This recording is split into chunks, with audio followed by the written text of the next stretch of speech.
On the side of the Gemara, we have this as our topic heading, the nosei. Let's read it together. And we call this Hemshech, meaning a continuation of the topic. Rav Dimi oinu l'Abaye. Rav Dimi responds to Abaye, Shalimut shigaytze mi mishras shoni b'machlokas tanoim. The teaching derived from the word mishras, in fact, is a machlokas tanoim. And the suggestion that Abaye made that mishras, based on a Tanaic source, that mishras teaches me tam kicker, that's very true, but that's according to the Rabbanon. What I, Rav Dimi, who represented Rabbi Avo and Rabbi Yochanan, we were saying something that, namely, that mishras teaches me heter mitzdaref le'isur, that is a Rabbi Akiva approach to things. Now, as we go on in the Gemara, we're going to notice the use of a double underline, and the marking represents under our mivneh heading Chipus achar Rabbi Akiva shesover heter mitzafli. So we're looking for a source in which Rabbi Akiva would be saying that idea, the original idea of heter mitzdaref li. So where do you see Rabbi Akiva saying that? So you'll see an attempt made over here, and a few lines later in the Gemara, Elo Rabbi Akiva de Braisa, where we'll see that presented. Now the Gemara. Hey, Rabbi Akiva. Which Rabbi Akiva? Where does he say that there's such a thing as heter mitzaf le'isur? Ilema. And by the way, if we're here to explain Rabbi Avo, we should say that Mishras teaches me heter mitzaf le'isur with regard to nazir. So where does Rabbi Akiva say that? Ilema Rabbi Akiva dahacha desnan. If it's Rabbi Akiva from here that says Rabbi Akiva imer afilu shora pito biyayin v'yesh bo kedei litzaref kezayis chayav. This is a reference to the Tanaic source we just saw 3 lines up that spoke about the soaking of grapes in the water. So Rabbi Akiva says, if you soaked your bread in wine, v'yeshbo kedei litzaref kazayis, and there's enough to add up to a kazayis, one will be chayav. So it sounds that you have heter, the bread, joining up with the wine, forming or adding up to an olive quantity. The Gemara asks, Umay, who says that this citation is one of heter mitzdaref le'isur? Dilma v'hu de'iko kezayis. Maybe what is referred to here is that you have a kezayis of wine alone. In other words, you're eating some bread soaked in wine, and how much wine do you have here? You have of the wine that's absorbed in the bread, you have a kezayis of wine alone. The bread then represents beyond that, but you have a kezayis of wine alone. The Gemara asks, V'chi tema mai lememra. If that's the case, so then why do you have to bother saying this? I just want to read, because we didn't read with the Bach's amendation, I want to read the line again. Dilma v'hu de'ika kezayis miyayin lichudei. It could be that in this Rabbi Akiva statement you have an olive quantity of wine itself there, besides the bread. And then we say v'chitemo ma'ila memra. You'll ask, then why bother even teaching this? It's so obvious. No, lafuke mitanakamo. This teaching is to the exclusion of the opinion of the Tanakama. As far as the Tanakama is concerned, a nazir is not in violation of wine consumption unless he drinks a revius of wine. Revius is a liquid measure, which is more than an olive quantity. Generally speaking, when you speak about an olive quantity of a liquid, that is measured through displacement, where namely you would fill a vessel to the brim with, in this case, wine, and you would drop into the vessel filled to the brim with wine, you drop into it an olive, a certain amount of wine would spill over, that is called a kezayis of wine. So this source doesn't indicate heter mitzdaref le'isur. of joining heter up with Isur to add to a total of an olive quantity. Hello, Rabbi Kiva de Brisa. Rabbi Kiva in the following Brisa source, following Tanaic source, the sign Rabbi Kiva Oimer, nazir shishara pito bayayin, a nazir that soaked his bread in wine, ve'ochal kezayis mi pas umiyayin chayav. He ate a total of a kezayis, which was made up part bread, part wine. As we go on in the Gemara, a new marking appears, and on the side we've indicated the house marking Havlotas Rav Acha Brei de Rav Avia. We're going to be highlighting his name as we go along in the Gemara. Omar le Rav Acha Brei de Rav Avia le Rav Ashi. Le Rabbi Akiva de Kamoikim le Lahai v'chol Mishras leheter mitzaref leisur. According to Rabbi Akiva, who says that Mishras teaches me the concept of heter mitzvah, so litein tam kikr minole, where does Rabbi Akiva learn the principle that the Rabbanan originally expressed, that Mishras teaches me tam kikr? Now, according to Rabbi Akiva, Mishras tells me heter mitzvah leisur. So the principle of tam kikr, where does Rabbi Akiva learn that from? A triangle appears. On the side, we have the word Yolif in quotation marks. What we're going to be doing now is Chipus Achar HaMoker L'Rabbi Akiva the Tam Kikr. We're going to be seeking out a source that would serve as Rabbi Akiva's basis for Tam Kikr. So the triangle, as you can see, appears here, and on the top of Omid Beis, you'll see another one. The Gemara answers, Yolif mi basar b'cholav. Rabbi Akiva will learn the concept of ta'am kikr, which we said the Rabbanan learned from Mishras. Rabbi Akiva will learn it from basar b'cholav, meat and milk. What's meat and milk for our purposes? Well, if you take a piece of meat and cook it up in a pot of milk, and then after it's cooked you take out the piece of meat and eat it, you're in violation of what's called basar b'cholav. The meat that you're eating, lav tam be'almahu v'aser, is it not so that all that's in it is really a milky taste, and yet it's forbidden? Hacha nami lo shna. So too, in other areas of prohibition, no difference. So basar b'cholav might very well be the source for ta'am ki'ikr. The Rabbanan learned Tam Kikr from Mishras. Mishras was a pasuk by Nazir. Why don't the Rabbanan learn from Basar B'cholav? Mi Basar B'cholav lo gamrinon. We, the Rabbanan, do not learn from Basar B'cholav. The Chidush hu. It represents an area of novelty, an area of law that has no parallel, and as such, we have a principle in the oral tradition that michidish lo yalfinan, from items, from things that represent something of such a novel nature, it itself is prohibited, but we cannot extrapolate or expand that prohibition to other areas of law. You can see that we have a bracketed section. If you skip the bracketed section momentarily, the flow of the Gemara would be, Rabbi Akiva nami basar b'cholav chidush. Is it not so that even according to Rabbi Akiva, basar b'cholav represents a realm of chidush, and therefore, how could Rabbi Akiva use basar b'cholav as a source for a principle that you would want to apply elsewhere?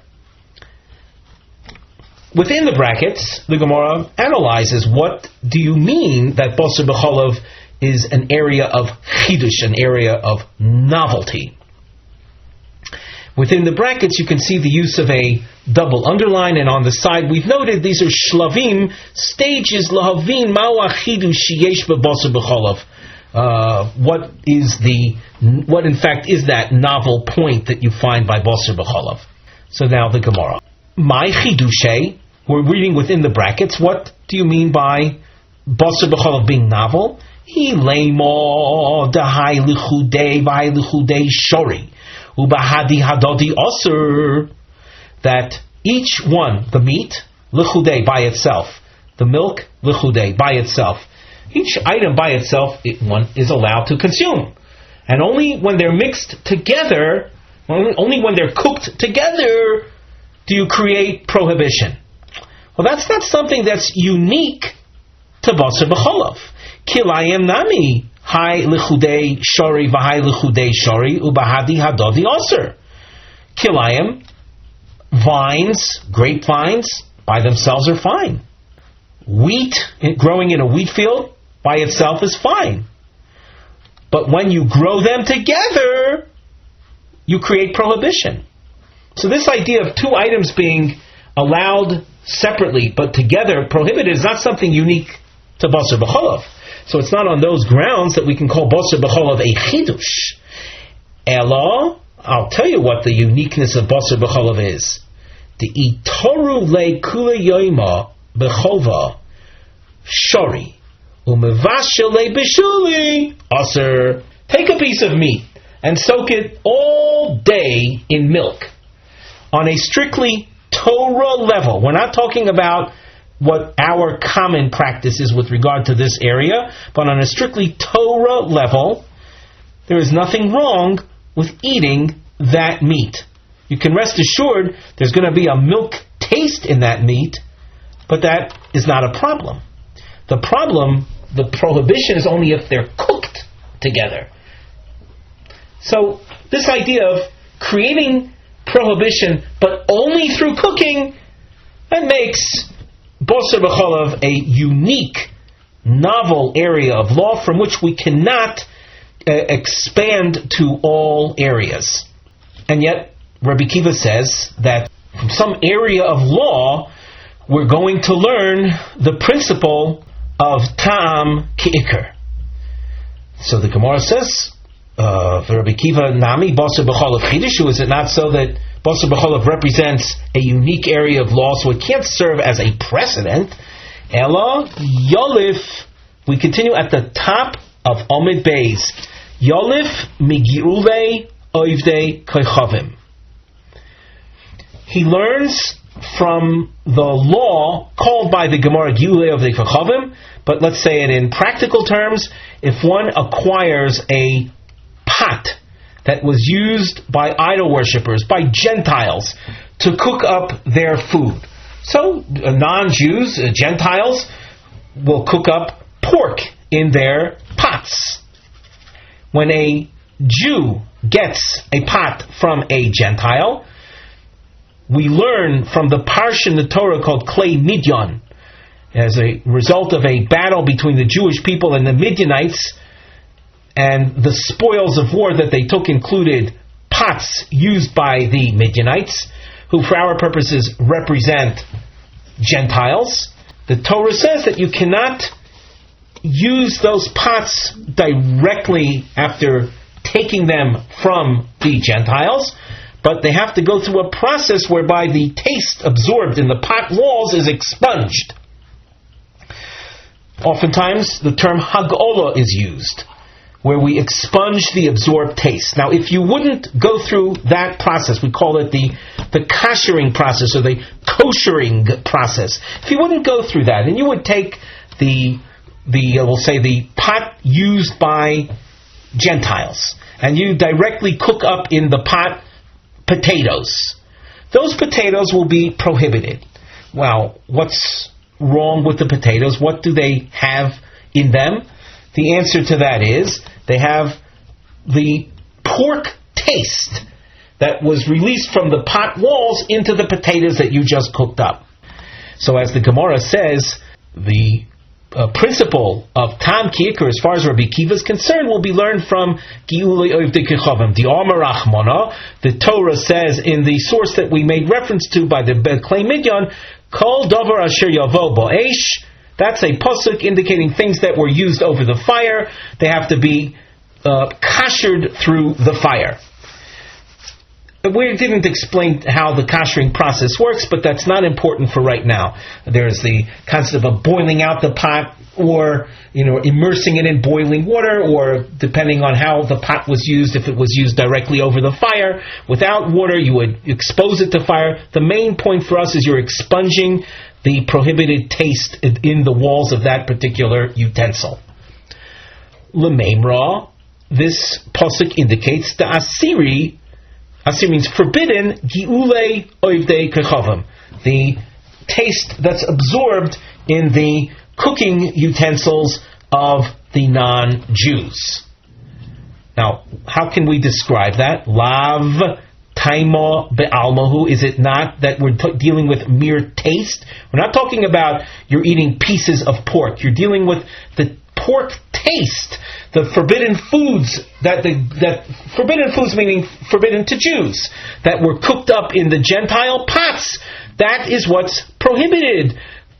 So, hachanami, so too, in other areas of prohibition, lo shna, no difference. And hence, we can say ta'am ki'ikr applies to all isurim in the Torah.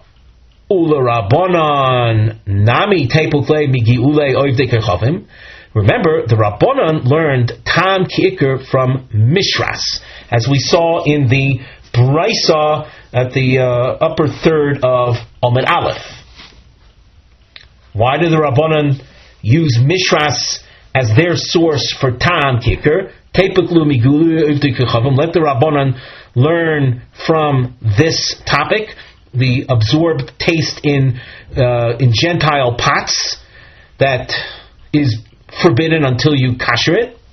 Before we go any further in the Gemara, we glance at the side of our Gemara. We have a topic heading.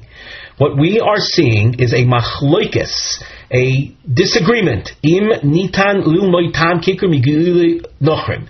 Can you learn this principle of ta'am kikr from the absorbed taste in Gentile pots? The Rabbanan will tell you cannot learn from there. The realm of Gi'ulei Ovdei Chovim is again an area of uniqueness, of novelty. Here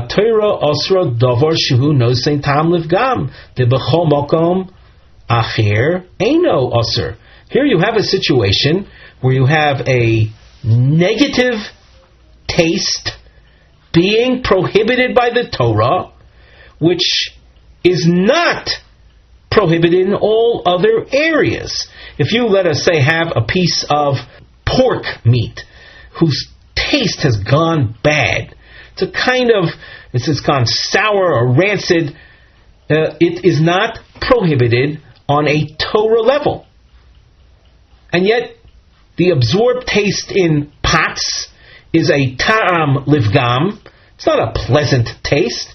If the pot's been sitting there for a few days, unwashed or what have you, it's a taste that's absorbed in there has gone bad. And yet the Torah insists that you have to expunge that taste before using it.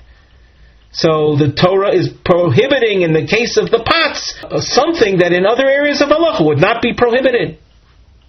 That makes it a chiddush.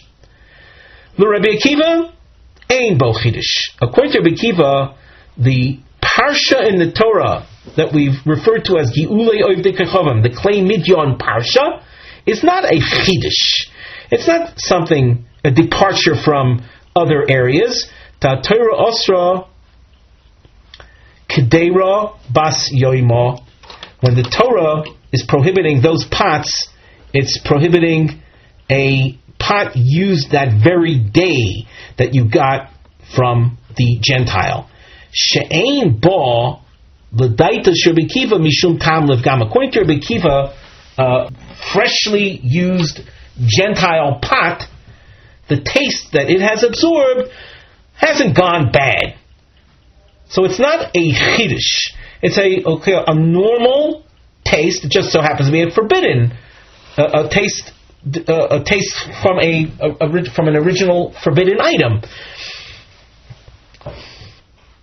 We will see when we learn the Gemara the response of the Rabbanan to that point. Now we go back to the Gemara text. We're continuing with the Gemara 4 lines from the top. Ula nami tepuk lahu migiulei oivdei kachavim. Couldn't the Rabbanan learn tam ki'ikr from giulei oivdei kachavim, from the pots? Amar lei hasam nami chidushu. There too, you're dealing with a unique, novel area. B'chol Torah kula noisein tam livgam muter. With regard to other areas of food prohibitions, we know that if there is a negative taste to the otherwise prohibited item, it's no longer prohibited. And when you're dealing with this area, the released taste from pot walls is viewed as a negative taste, and yet the Torah demands that we expunge that taste before using the pots. So you cannot learn tam kikr from giulei oivdei kachavim. Ulu Rabbi Kiva nami ha chidushu. Well, doesn't Rabbi Kiva have to confront this objection? How can Rabbi Kiva learn tam kikr from giulei oivdei kachavim? Amar Rav Huna bar Chia, Loi osra Torah elo lekedera bas yoima delav noisein tam livgam hu. The Torah, in its prohibition of the Gentile pots, is only the freshly used pots. Bas yoima means used that day. If 24 hours went by, and then after that, after the goy last used the pot, and then you acquire the pot, the Torah would not prohibit your direct use of it. Again, we caution, we're dealing with strictly Torah-level prohibitions. We're not dealing with practical applied halacha, so don't get any ideas from what we're saying here, that when we say that after 24 hours, the pot's okay, even without koshering it. We're not saying that on a practical level, but on a Torah level, that is what Rabbi Akiva is telling us. Namely, that the Torah prohibits only the freshly used pots, the recently used pots. And that is not a tam livgam. It's a normal taste, and therefore, giulei oivdei kachavim is not a chidush, and I have a right to learn from it to other areas of prohibition, tam ki'ikr being prohibited. For Rabbanon, they respond. They learn tam ki'ikr from Mishras. Kedera bas yoima nami, even a freshly used pot, efshadalo pogma purta. Once taste gets absorbed in pot walls and then released by a subsequent cooking, it's a little bit off. It's not a great taste. As the Gemara says, it's efshadalo pogma purta. Purta means a little bit. It's got a little bit bad. And therefore, the Rabbanan say that little change in the taste relegates giulei oivdei kachavim to the realm of chidush, to uniqueness, and we're not going to learn tam kikr from there, but rather from Mishras. Omar lei Rav Acha brei Rav Avio le Rav Ashi. Again, we encounter Rav Acha, and he raises a question. Notice we have it marked as a long question. Before we go further in the Gemara, we'll glance at Rashi on the third narrow line. Omar le Rav Acha brei Rav Avio Rav Ashi. My taimo amris de Rabbi Kiva les le b'shar isur shebetorah teheter mitzdarf leisur. Midrabona nishma le Rabbi Kiva. Up till now, and here is further justification for our learning all of these dapim in one day. We're going right back to Lamed Hey Amid Beis, where Rabbi Kiva originally introduced Heter Mitzdarf L'Isur from Mishras. And Rav Acha Brei Rav Avi is asking, why is it that you're saying, according to Rabbi Kiva, we do not hold Heter Mitzdarf L'Isur outside of nazir, in other realms of the Torah? Could we not, in fact, extrapolate from the Rabbanon's approach to Mishras, which was a source for them of Tam Kikr, and they used Mishras Tam Kicker but applied it to the rest of the Torah, why not on the same grounds say, according to Rabbi Akiva and his use of Mishras, namely Heter Mitzvah Isur, would also apply to all areas of the Torah, and not limited to Nazirus. So we have a question here that's a throwback to the very beginning of our shiur, where we first saw Rabbi Akiva's opinion when we were learning, of course, Rabbi Yochanan. Amar le, we go back to the Gemara text. Amar le Rav Acha Breder Rav Avia le Rav Ashi. Midirabanan means from the opinion of the Tanoim that are called the Rabbanan. They were represented in the Braisa, on Omid Aleph, a third of the way down from the top, the Mishras source, where they learned from Mishras Tam Ki'ikr, and then they expanded that to all Isurim in the Torah. From them, Nishma LeRebbi Akiva. Let us conclude matters concerning Rabbi Akiva. Lav Amri Rabbanan Hai Mishras Litain Tam Ki'ikr Umikan Atodon L'chol Isurim Shebetorah. Is it not so that the Rabbanan said that from Mishras we learn Tam Kicker, and then from that we learn the concept or the principle Tam Kicker for all Isurim in the Torah? LeRebbi Akiva Nami Deka Moikim Le Lahai Mishras Leheter Mitzaref LeIsur. According to Rabbi Akiva, who said that Mishras teaches me that principle of Heter Mitzvah Isur, Leimo Mikan Atadon Lechol Isurim Shebetorah. From Mishras we can learn Heter Mitzaref LeIsur regarding all areas. Why then did Rabbi Yochanan back on Lamed Hamid Bey say that only by nazir would we say thusly? Omar Le, Rav Ashi responds.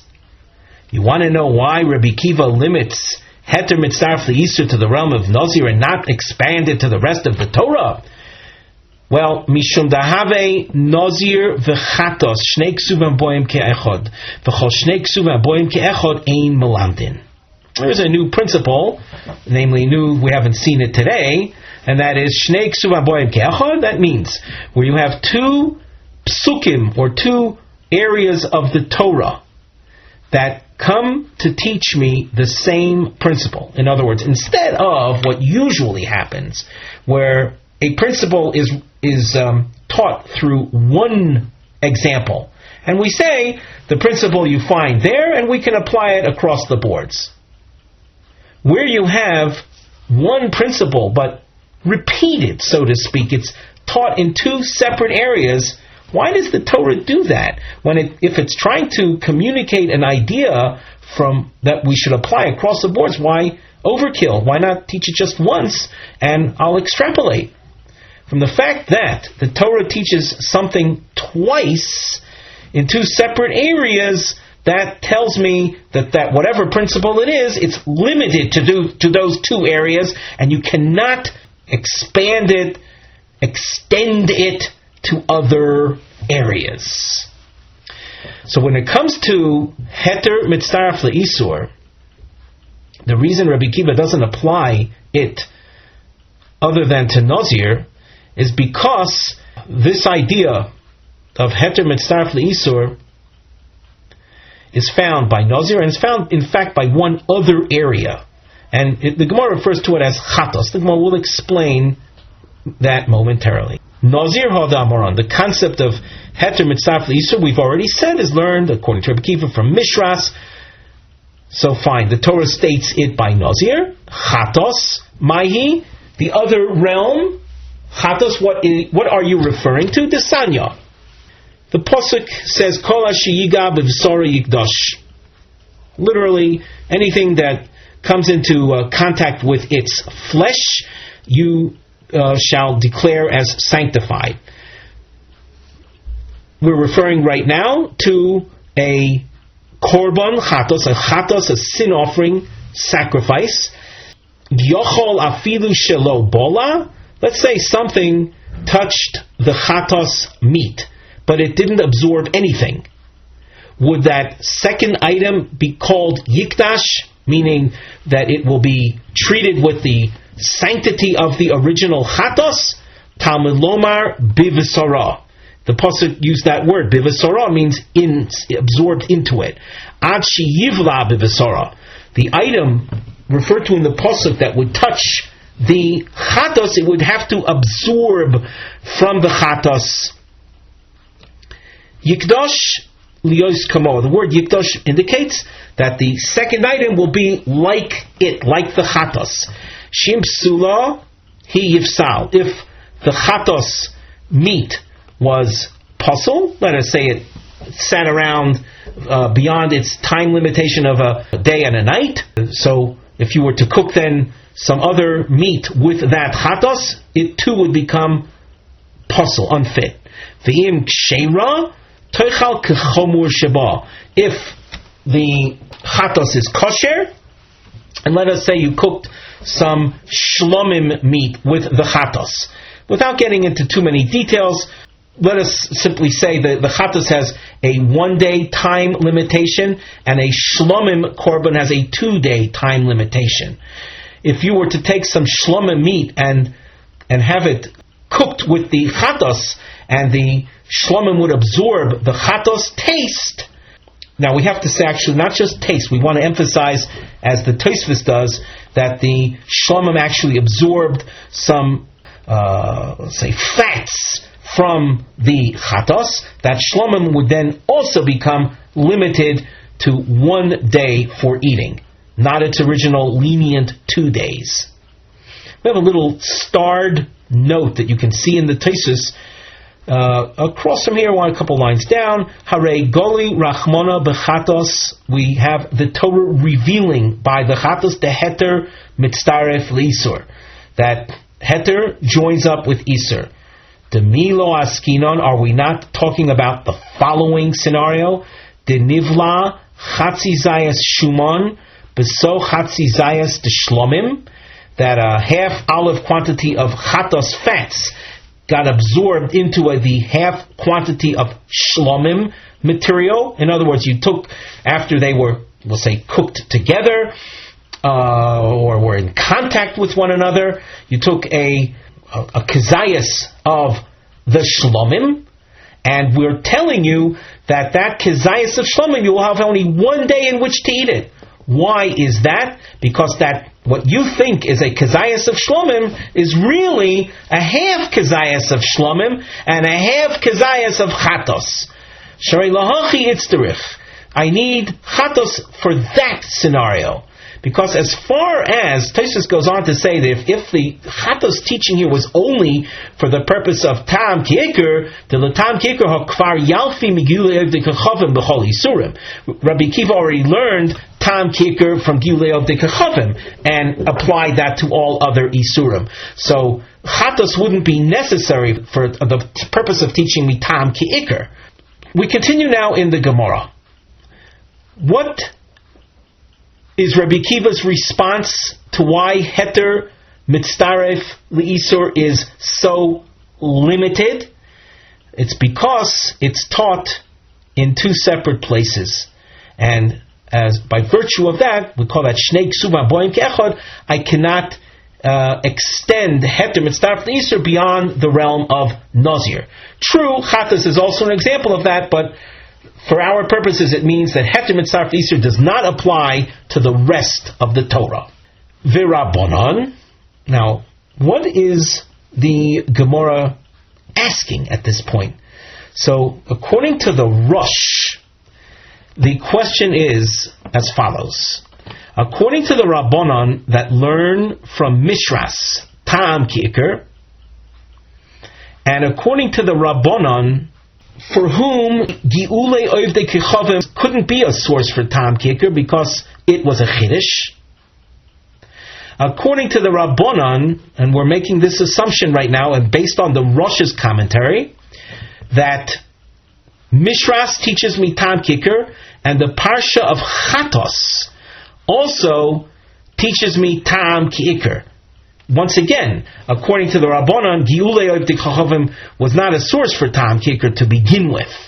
So, according to the Rabbanan, that Mishras is Tam Ki'ikr and Chatos is also an example of ta'am kicker, namely, you cooked some shlomim together with chatos, and the shlomim merely absorbed chatos taste, but didn't absorb any of its fats, the shlomim would be ozer, or treated the same way as that chatos. And yet the Rabbanan were willing to say that ta'am kicker applies to the rest of the Torah. Do you not have a problem of shnei ksuvim haboyim ke'echad according to the Rabbanan? Then we just got finished saying that when you have two separate areas that come to teach me the same principle, I can't extend it to other areas. So why is it, according to the Rabbanan, who have Mishras teaching me ta'am kicker, and the Parsha of Chatos teaching me ta'am kicker, and yet they apply ta'am kicker to the rest of the Torah? The Gemara answers in one word, but it's an important concept, tzrichi. That means that we'll call it the undoing of the principle of shnei ksuvim haboim kechad ein malamdin takes place when I can demonstrate that by teaching one, I would not have been able to figure out the other. In other words, they're not both the same. We said before that shnei ksuvim haboim kechad ein malamdin, that's true when both areas are in effect the same, and the Torah is simply repeating the same principle twice. So we say, it's repeating the same thing twice. It means it's limited to those areas and not anything else. But if the two areas are not identical, I then can extend the principle under discussion to the rest of the Torah. And that's what we're going to explain now. I need both Mishras and Chatos to teach me ta'am kicker, and I would not have been able to figure one from the other, and therefore I can extend ta'am kicker to the rest of the Torah. Ti'i kosav rachmona gabi chatos havi amina nazir lo osimine. Had the Torah taught me ta'am kicker by the realm of chatos, the sin offering topic that we discussed, I wouldn't have thought to learn nazir from that. Mishum de nazir mikachim lo yalfinon. Nazir is a topic or a realm of law that's not Beis Hamikdash centered. It's true there are korbanos that are brought, but it's something that applies to anyone who accepts upon himself a Nazir's vow. So if you're going to tell me a stringency like ta'am kicker, that mere taste is like the original, and teach that in the realm of sacrifices, I would say that's a stringency limited to kutchim, to sacrifices, but I can't extend that to nazir. Therefore, stating it just by chatas would not have been sufficient. V'i kosav rachmona gabi nazir, had the Torah presented the principle of ta'am ki'ikr by mishras, by nazir, hava amina mi nazir lo yalfinon. I would have thought, well, I'm not going to learn from it to other areas. Mishum de chomer isurei, nazir has an element of stringency beyond anything else you find in the Torah. Dafilu chartzon osir lei hilkoch lo asya minei. Chartzon, we've seen in previous dapim, is the grape seed. Grape seeds are in and of themselves not something that normal people would eat. It's not a food item, and yet the Torah prohibits it. The Torah doesn't prohibit, in general, for consumption things that are not food items. Here you have something that, technically speaking, is not a food item, and yet the Torah prohibits it. So I would say that Nazirus is a very unique realm, and I wouldn't think to learn principles that you find by Nazirus, in this case, ta'am ki'ikr, and extend that to other areas. And that's what the Gemara means when it says that even chatzon is ozer, hilkoch lo asya minei. I wouldn't have been able to figure out that by chatos will apply the concept of ta'am ki'ikr. Therefore, these examples of nazir and chatos are not shnei ksuvim haboyim ke'echad. They're not two topics that are identical, having the same principle taught. Therefore, since they are not identical, the principle can be extended from there, namely that ta'am ki'ikr is prohibited to other areas as well. Rabbi Akiva All Maloch. Now Rabbi Kiva claimed that Nazir and Chatas are Shnei Ksuvim Haboim Kechad with regard to a Heter Mitzdaref L'Isur. He says, did the Torah really have to spell out both areas? Rabbi Kiva Amar Loch Lamai Tzrichi. What do you mean by saying that they're both necessary? Granted,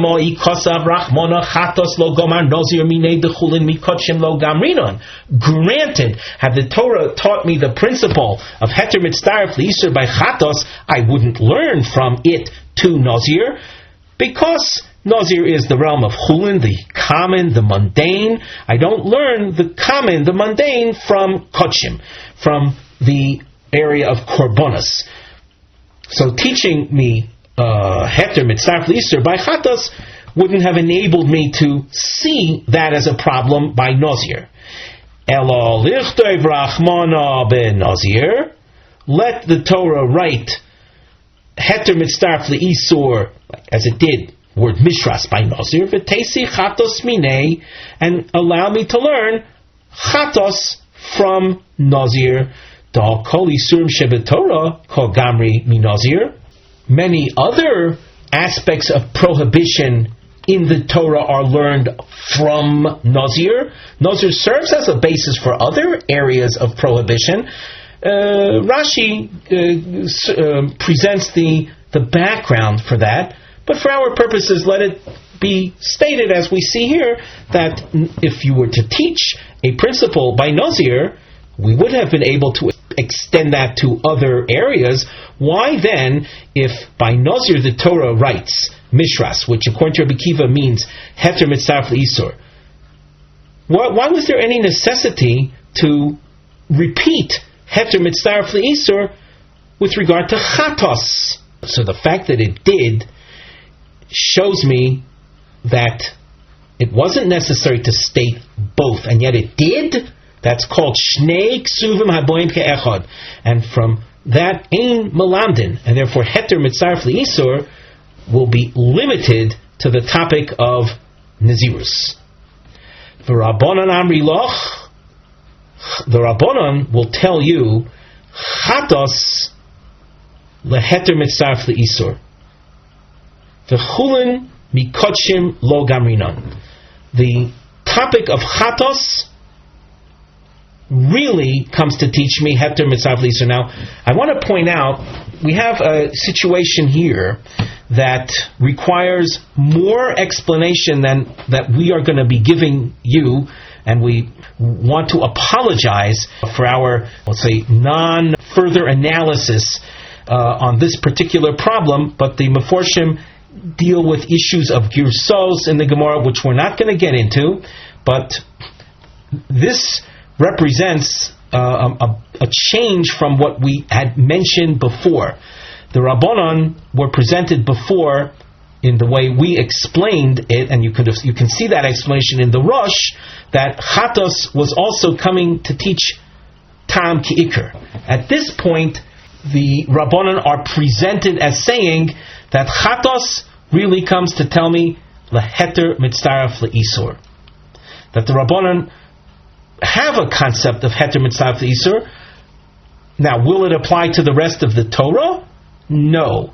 V'chulin mikodshim lo gamrinon. I'm not going to learn the idea of Heter Mitzdaref L'Isur from Chatos to other areas of the Torah, because we don't learn the mundane from sacrifices.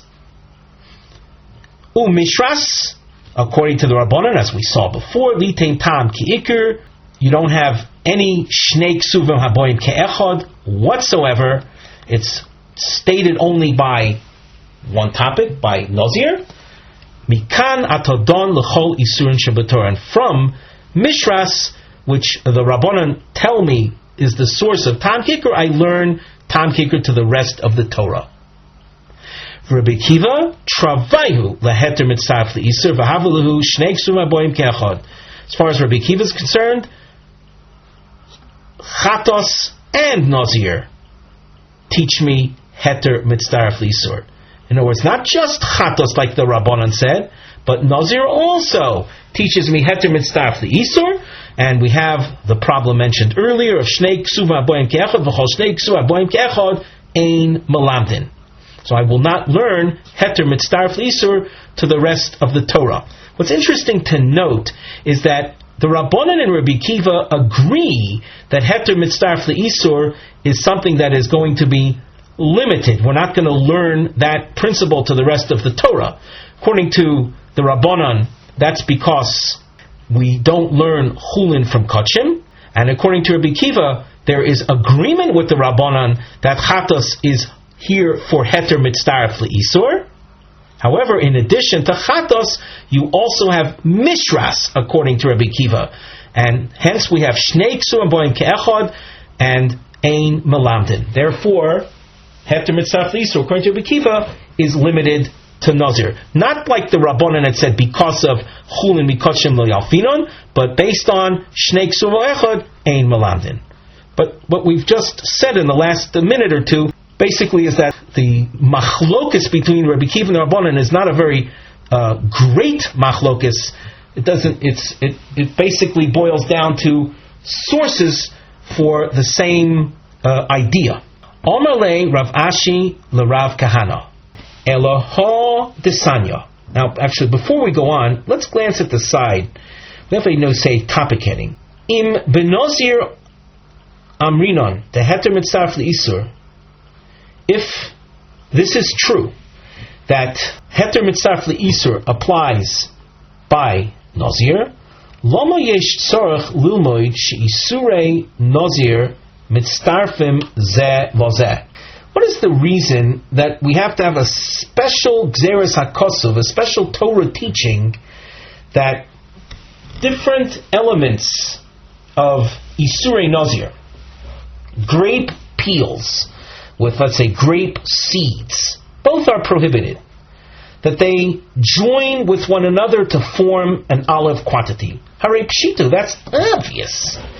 If heter is mitzdarf le'isur, if something that's permitted joins up with the prohibited amount to an olive quantity, two prohibited items will certainly join up to create a unit of prohibition. Why go out of my way to teach that? Now the Gemara. Omar le Rav Ashi le Rav Kahana Eloha desanya mikol asher yasa migefen hayayin mechartzanim va'ad zag. That's the pasuk. Limeid ali surei nazir shein mitzdarfim zeh im zeh.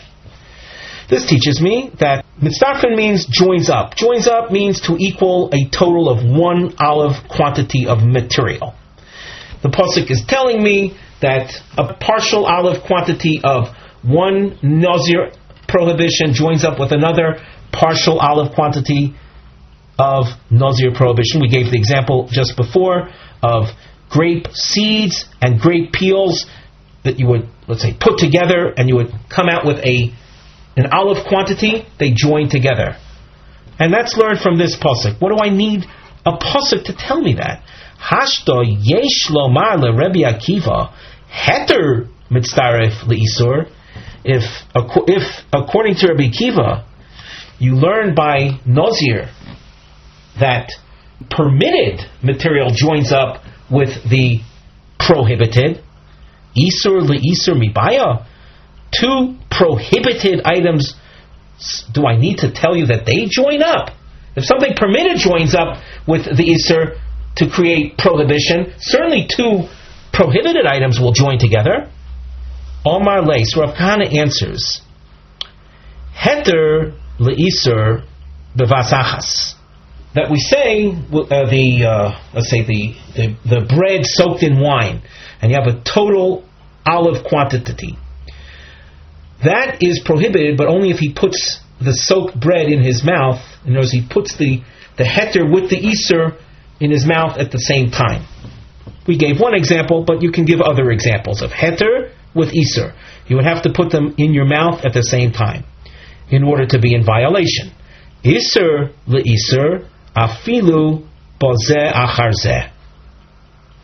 If you have, let's say, a half olive quantity of grape seeds, and within a few moments you put a half olive quantity of grape peels, they will join up to create a prohibition. If you look in the Rashi, you can see this at the bottom, second line from the bottom, Omar le heter mitzaref leisur kishenosno befiv bevasachas. When you put them in your mouth at the same time. Aval bozeh achar zeh lo. But if it's one after the other, they won't join up. Aval isur leisur afilu ochal chatzi zayas uboloi. If you ate a half olive quantity of grape peels. V'chozar v'ochal chatzi zayas shel isur. And then after you ate the grape skins, a half olive quantity of grape skins, and swallowed it, you ate another half olive quantity of grape seeds. They will join together to constitute a violation. We continue in the Gemara. A question. The Rebbe Shimon. We continue at the top of Daf Lamed Ches. The less lay siruf.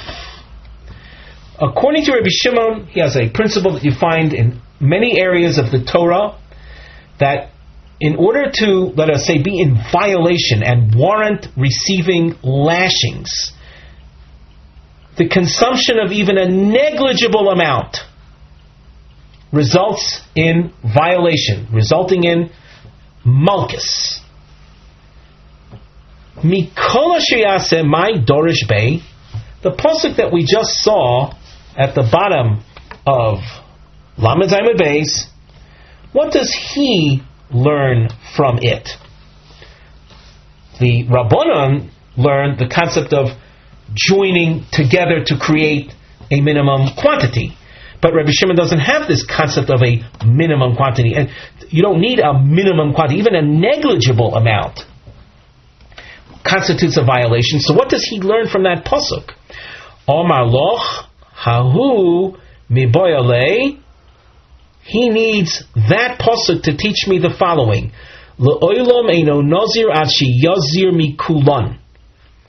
This is a point we've seen much earlier in the Masechta, that a person who accepts upon himself a nazirus vow, either he says, I want to be a nazir, that will bind him, or if he says, I want to be a nazir from grapes, and he starts to itemize the nazirus restrictions, the foods, the items that are prohibited by a nazir, he will have to enumerate all of them.